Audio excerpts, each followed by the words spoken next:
Involvement వచ్చి సహజమైన మాట.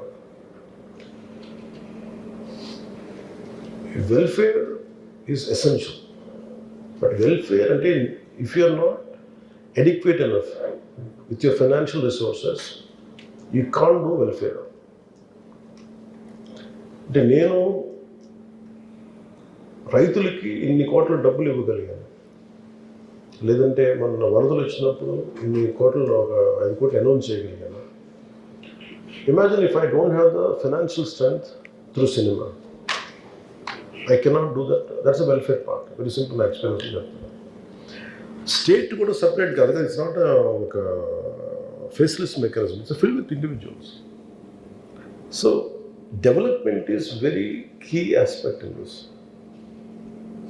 అభివృద్ధి, మానవ హ్యూమన్ రిసోర్సెస్ డెవలప్మెంట్ లేకుండా, వాళ్ళకి ఒక సరైన జీవనోపాధి కల్పించకుండా, ఒక స్కిల్ డెవలప్మెంట్ లేకుండా ఎక్కడి నుంచి తీసుకొస్తాం డబ్బులు? అంటే కూర్చొని నా ఉద్దేశం ఏమున్నదంటే, కూర్చొని తింటే కొండలైన కరిగిపోతాయండి. So development is should be constant cycle. The objective of welfare should be welfare less dependent quotient తగ్గించాలి. అంటే వెల్ఫేర్ డిపెండెన్సీ మీద ఉంది అంటే ఇట్స్ అ ఫెయిల్యూర్ అన్న సొసైటీ. అంటే we are not making people self sufficient, we are making them dependent. అంటే objective of welfare should be till you grow up, till you attain certain states. అంతేగాని కాన్స్టెంట్గా నువ్వు అక్కడే ఉండిపోవాలని కోరుకోవడం ఏంటంటే మనం వాళ్ళని ఎప్పుడు విముక్తుల్ని చేయట్లేదు. The true spirit of constitution, the true spirit of Ambedkar ji is not been unleashed. అంటే ఎంతసేపు వాళ్ళని వెల్ఫేర్ మీద పెట్టేదో అభివృద్ధి పెట్టకూడదంటే something is wrong there. So మాకు ఏమైంది అంటే we want development. At the same time, we want welfare to go hand in hand till where it is not needed. దాని సంఖ్య తగ్గాలి. అంటే ఈరోజు 1,00,000 మందికి ఇస్తే వచ్చే సంవత్సరం అది పెరిగింది అంటే దెర్ ఈస్ ఒక లోపం ఉన్నది. ఒకటి ప్రజల్లో తీసుకొని కూడా పని చేయట్లేదని అనుకోవాలి, లేదా ప్రభుత్వం సరిగ్గా చేయట్లేదు. అది ఏంటి అనేది we have to go as each day passes.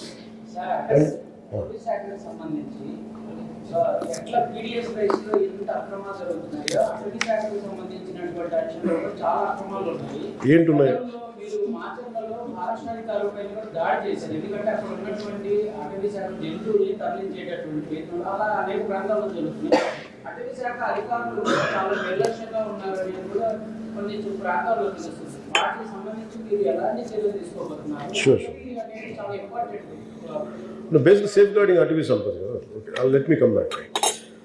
Oliver Ridley turtle.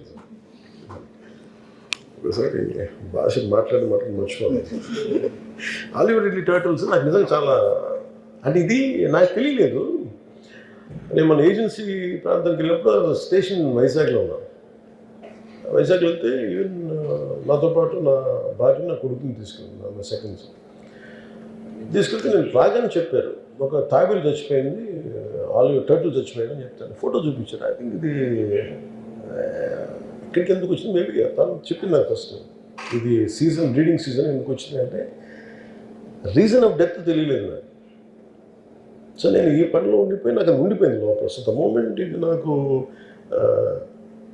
ఇది కూడా నాకు ఎవరో మన ఆఫీస్ నుంచి నాకు ఇమీడియట్గా వస్తే చెప్పాను, నాకు ఇట్లా చనిపోయింది, 100 పైన చనిపోయినాయి అంటే నాకు ఇట్ వాస్ క్వైట్ అలార్మింగ్ అనిపించింది. అది నా ఉద్దేశం ఏంటి, ఏదన్నా పొల్యూషన్ చనిపోయినాయా ఏంటో ఇమీడియట్లీ.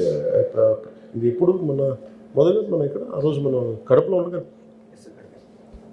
ఇది గాలివీడికి వెళ్తూనే ఎంపీడీ ఇష్యూని హ్యాండిల్ చేసి ఫోన్లో మాట్లాడుతూ ఉన్నాను. మాట్లాడితే ఏంటంటే it is ruled out by pollution. మరి ఏంటంటే వలల్లో చిక్కుకుంటున్నాయి అనేది.